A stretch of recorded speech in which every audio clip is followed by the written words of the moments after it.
मैं एक हिंदू हूँ। आमतौर पर हम अपने धर्म को लेकर न असुरक्षित महसूस करते हैं और न ही अपनी आस्था किसी अन्य व्यक्ति पर थोपने का प्रयास करते हैं। हम सभी को उनके कर्म के नजरिए से देखते हैं, न कि धर्म से। लेकिन आजकल मेरे समाज और मेरी धार्मिक भावनाओं को ठेस पहुंचाना कुछ लोगों की आदत बन गई है। इंडिया की पहली प्लास्टिक सर्जरी इंडिया में हुई है। पता है किसकी? गणेश की। मैं मान गया कि पहली प्लास्टिक सर्जरी आपने करी है, इंडिया में हुई है, तो ठीक से तो कर लेते हैं।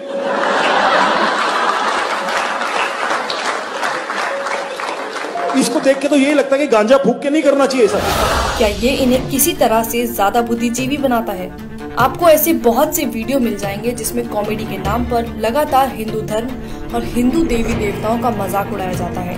Indian women just celebrated Karwa Chauth, or as I like to call it, Karwa. और सबसे ज्यादा अचरज की बात तो ये है कि इनकी कॉमेडी में जो आम बात है वह हिंदू है।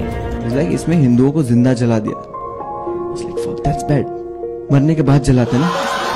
ये लोग मेरी धार्मिक भावनाओं को ठेस पहुंचाते हैं और लोगों को मेरे ही धर्म के बारे में झूठी बातें बताकर मेरे ही भगवान को नीचा दिखाते हैं और उम्मीद करते हैं कि मैं इनकी घटियापन पर हंसूं। गणपति बाप्पा मोरिया, शीला की जवानी, गणपति बाप्पा मोरिया, मुंडी है हरामी। At one point we just start banging our nipples for some reason. मेरा भगवान आया 1.5 दिन के लिए, मेरा भगवान आया 3 दिन के लिए, बाजू वाले का 5 दिन के लिए, बाहर के मंडली का 7 दिन के लिए। गुप्ता नहीं है क्या यार इन लोगों को? पहले मुझे लगता था कि ये लोग मोदी सरकार के खिलाफ हैं और उनका विरोध कर रहे हैं, लेकिन अब मेरे साथ साथ बहुत से लोगों को ये पता चल चुका है कि ये लोग सरकार के साथ साथ मेरे धर्म को भी नीचा दिखाने की मंशा रखते हैं। एक पवित्र विश्वास को खत्म करना चाहते हैं। मेरे विश्वास और गर्व को नीचा दिखाकर खुद की मान्यताओं को ऊंचा करना चाहते हैं। कॉमेडियन सुरलीन कौर इस्कॉन को मानने वालों की तुलना पॉर्न से कर रही है। आप सबको मैं बता दूं, बेशक हम सब इस्कॉन वाले हैं, पर अंदर से सब हरामी पॉर्न वाले हैं। सुरलीन इस वीडियो में ऋषि मुनियों को अपमानित करने का कोई मौका नहीं छोड़ती है, उन्हें वासना से भरा हुआ बताती है। सबसे ध्यान लगा के जो चीज की जाती है वो है मेडिटेशन। मैं नहीं मानती, क्योंकि जितनी ध्यान लगा के हम फोन देखते हैं शायद कोई दूसरा काम करते होंगे। सुरलीन कहती हैं कि संस्कृत का इस्तेमाल करके ऋषि मुनियों ने अपने बड़े बड़े कांड छुपाए हैं। धन्य हो हमारे ऋषि मुनि जिन्होंने थोड़ी सी संस्कृत यूज करके अपने बड़े बड़े कांड छुपाए हैं। कामा ये सब सुनना किसी मानसिक उत्पीड़न से कम नहीं है। कॉमेडियन मुनव्वर फारूकी खुलेआम मंच से भगवान राम और माता सीता के लिए अभद्र भाषा का इस्तेमाल कर रहा है। लाइक अगर भगवान को रिस्पॉन्स करें, वो गाना कैसा है ना, लाइक मेरा पिया अगर है और राम जी डोंट गिव। मेरा पिया घर है, राम जी, मैं 14 साल से खुद घर नहीं गया।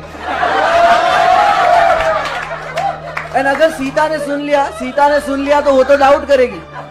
और सामने बैठे दर्शक बेशर्मों की तरह अपने ही भगवान पर हो रही अभद्रता पर हंस रहे हैं। इनके लिए कितना आसान है हिंदू देवी देवताओं का मजाक उड़ाना, लेकिन जब बात किसी और धर्म की आती है तो इनकी जुबान पर ताला लग जाता है। मुझे समझ नहीं आता कि इन लोगों को हिंदुत्व और मोदी सरकार एक दूसरे के पर्याय क्यों लगते हैं और राजनीतिक पार्टी का मजाक उड़ाने की आड़ में मेरे धर्म का मजाक क्यों बनाते हैं। मैंने तो नहीं देखा कि मेरे धर्म ने दुनिया में किसी को कभी भी हानि पहुंचाई हो। मेरा एक ऐसे परिवार में जन्म हुआ है जहां मेरी माँ आस्तिक है और रामायण पढ़ती हैं। हम गीता का पाठ करते हैं। हम छोटा गणेश और महाभारत देखकर बड़े हुए हैं। ये मेरी खूबसूरत यादें हैं जो बहुतों के साथ मैंने साझा की है। हम सब जानते हैं कि हिंदुओं का इतिहास ऐसा नहीं है जहाँ किसी का कभी उत्पीड़न किया गया हो,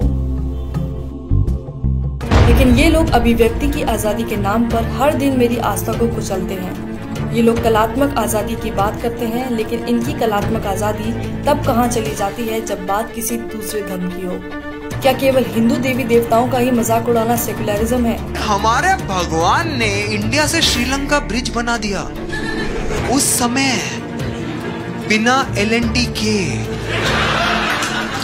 क्या अभिव्यक्ति की आजादी के अधीन केवल हिंदू देवी देवता ही आते हैं? क्या इन लोगों ने सिर्फ हिंदुओं की धार्मिक भावनाओं को ठेस पहुंचाने और हिंदू देवी देवताओं का अपमान करने का बीड़ा उठाया हुआ है? मेरे ख्याल से एक कॉमेडियन का काम मजाकिया चुटकुले बनाना है जिसे लोग सच में समझ पाएं और जिससे उनका मनोरंजन हो। लेकिन मनोरंजन के नाम पर केवल एक धर्म की आस्था और मान्यताओं को गाली देना, उसको लेकर भद्दे शब्दों का इस्तेमाल करना, ये किस प्रकार की कॉमेडी है। और विडंबना की बात तो ये है कि ऐसा करने के बाद भी अंत में ये लोग हिंदुओं को ही असहिष्णु घोषित कर देते हैं।